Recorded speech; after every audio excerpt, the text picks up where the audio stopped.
Magandang gabi at magandang umaga mga kamista. Welcome back po sa ating channel at meron po tayong mainit na issue na pag-uusapan po ngayon at magre-react po tayo ng konti dito dahil sa biglaan po itong pangyayaring ito. At nakakagulat po talaga kasi biglang-bigla may nagkaroon ng declaration or statement ang palasyo, ang Malacanang na ito nga pong ating Chief PNP na si General Torre ay sinibak daw po sa pwesto. Bago po tayo magpatuloy, paki-subscribe, like, and share. Kung hindi pa po kayo subscriber at sa mga subscriber ko po, maraming salamat sa laging panonood. Okay, tuloy na po tayo mga kamista. Diretso na po tayo.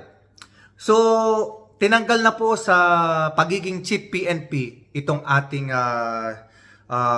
makisig na PNP chief na si Police General Nicolas Torre III.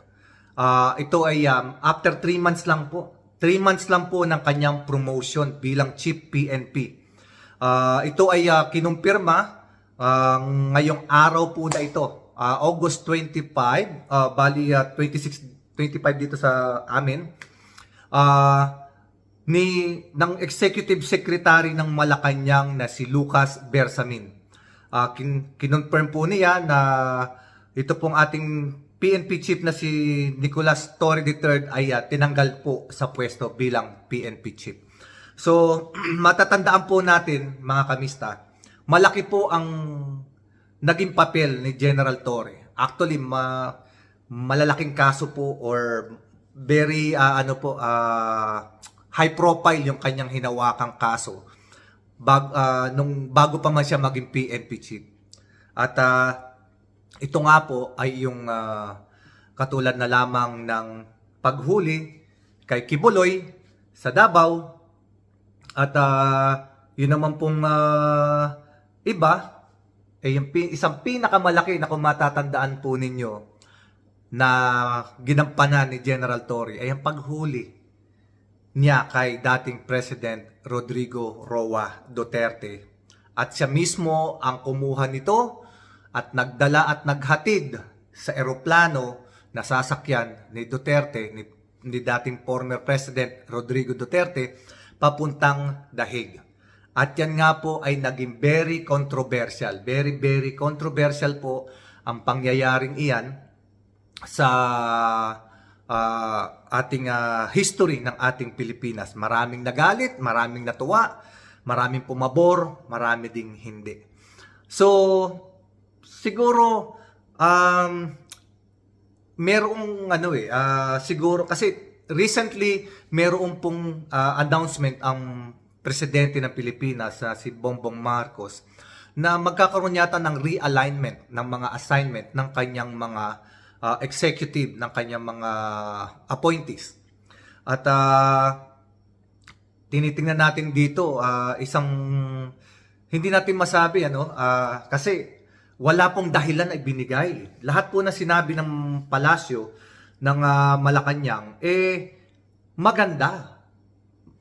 Pinupuri pa nga nila si General Torre at wala silang negative comment kay General Torre kung bakit nila ito sinibak sa pwesto.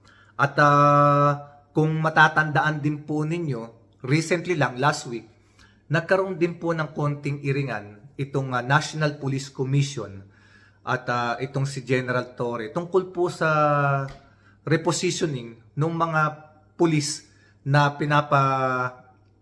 reinstate ng National Police Commission.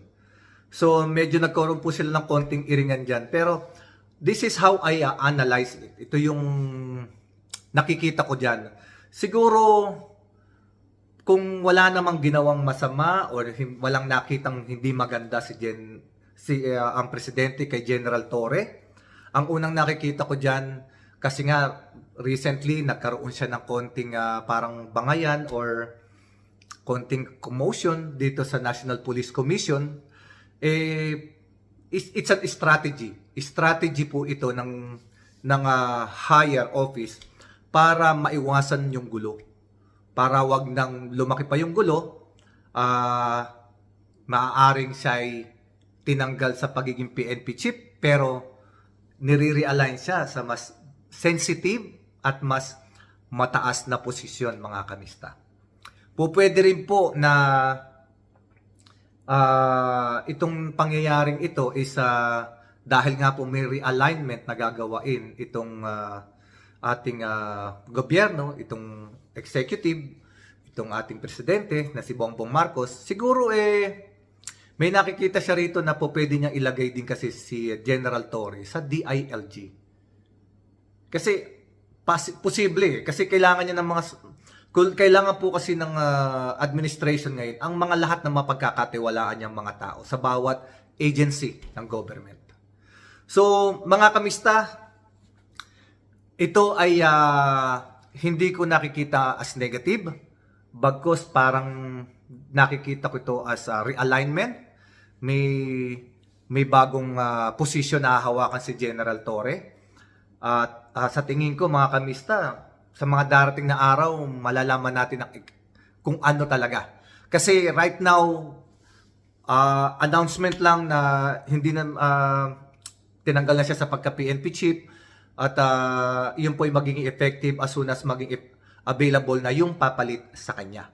At wala naman pong binanggit na dahilan ang Malacanang na masama.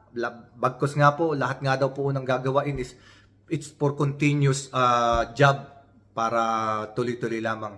So sa tingin ko, realignment and at the same time, mas better position. And abangan natin, mga kamista. Kasi I think this guy is doing a good job. At sa tingin ko naman, mas mabibigyan pa siya ng mas maayos na posisyon pa aside as being a PNP chief.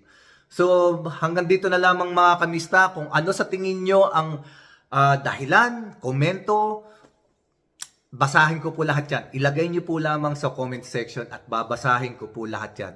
So sa ngayon po, mga kamista, yan po ang latest na update na pangyayari sa ating bayan.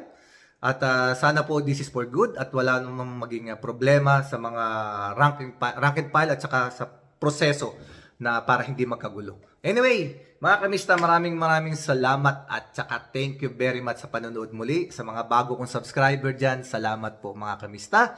Sa kapatid nating mga Muslim, Assalamualaikum. God bless us all. Hanggang sa muli.